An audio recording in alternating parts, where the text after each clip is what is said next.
दोस्तों, मैं शीलेंद्र कुमार शर्मा एक बार फिर आपकी आवाज़ से। आज हम चर्चा करेंगे यूपी लेखपाल वेटिंग लिस्ट के बारे में कि क्या समस्या है और अगर वेटिंग लिस्ट समय से नहीं आई तो क्या हो सकता है, और अगर समय से आई तो किसका फ़ायदा है और किसका नुकसान है। तो चलिए, उससे पहले आप मेरे चैनल को लाइक और सब्सक्राइब कर सकते हैं।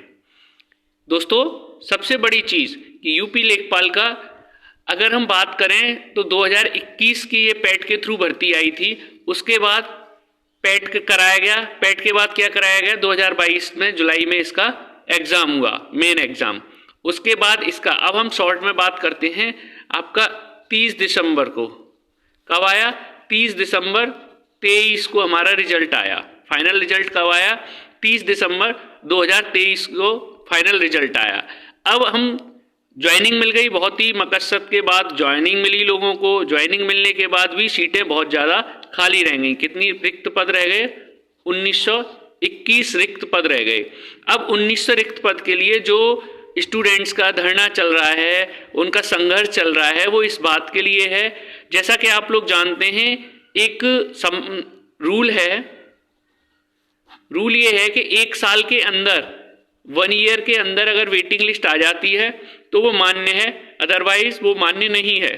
तो हमें क्या करना है, आप सबको करना है कि आपने अभी जो 25 को जो आपका शांतिपूर्ण प्रोटेस्ट हुई थी उससे बहुत बड़ा फर्क पड़ा है, पॉजिटिव फर्क पड़ा है। और इस पॉजिटिव फर्क की वजह से क्या है कि आपके अध्यक्ष जी, राजस्व विभाग के अध्यक्ष जी ने कहा कि हम श्रेणी वाइज डिटेल्स मांग रहे हैं। श्रेणी वाइज का मतलब है अब इस 1921 में तो हमें भी नहीं पता ना कि किसकी यूआर की कितनी खाली हैं, ओबीसी की कितनी खाली हैं, उसके बाद एससी एसटी और फिर फीमेल में, और उसके बाद ईडब्ल्यूएस और एक्स सर्विसमैन, ठीक है,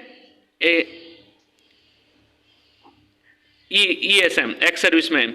तो इनमें किसकी कितनी वैकेंसी है, क्योंकि अब जब अनुपूरक रिजल्ट आएगा तो अनुपूरक रिजल्ट, ये जो 1921 का अनुपूरक रिजल्ट अगर निकाला जाता है तो ये है ना कि जितनी, अगर सपोज 200 बंदों ने अनरिजर्व के ने ज्वाइन नहीं किया तो ये 200 का अनरिजर्व का आएगा। अब इसमें 1921 में आपका कोटा उस तरीके से लागू नहीं होगा कि इसमें 50% अनरिजर्व को दे दो या इसको दे दो या इसको नहीं।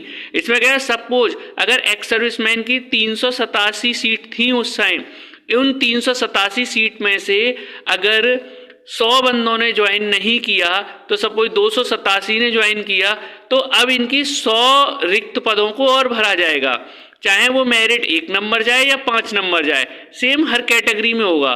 तो इसमें भी फायदे वाली बात क्या है, अगर वेटिंग लिस्ट आती है, जिस कैटेगरी के लोगों ने सबसे कम ज्वाइनिंग किए होंगे उस कैटेगरी को ज़्यादा फायदा होगा, उसकी मेरिट ज़्यादा डाउन जाएगी। जिस कैटेगरी से लोगों ने सही ज्वाइनिंग कर लिया होगा उसकी मेरिट कम जाएगी। तो ये बिल्कुल आयोग का अध्यक्ष जी का कहना बिल्कुल जायज़ है कि हमें श्रेणी वाइज पदों को अब डिटेल्स, और वो कहाँ से मिलेगी, वो मिलेगी जनपदों से।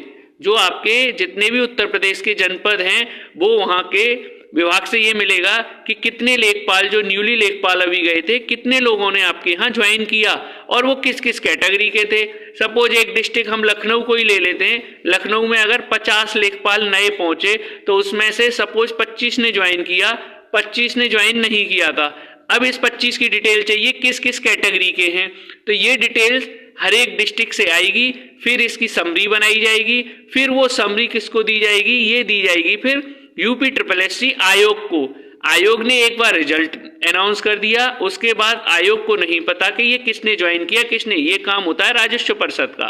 तो राजस्व परिषद की तरफ से हमें पॉजिटिव वो दिया गया है आप सभी को, और इस पॉजिटिविटी की वजह से ही राजस्व के सचिव जी ने कहा था कि आप आयोग में बात करो। अब हमें जल्दी से जल्दी क्या करना होगा, हमें सिर्फ राजस्व परिषद से अब ये पूछना है कि डिटेल कब तक आ जाएगी। ये 1 हफ्ते मान लेते हैं इस डिटेल को, यानी कि मतलब 30, ज़्यादा टाइम तो 30 मान लो, 30 नवंबर या लास्ट 2 दिसंबर है ना, 30 नवंबर को आ जानी चाहिए या 2 दिसंबर तक, 1 वीक लेते हैं। तो उसके बाद हमें ये आयोग को भेज देंगे। ये सारा प्रकरण हमें 8 दिसंबर तक क्लियर कर लेना चाहिए।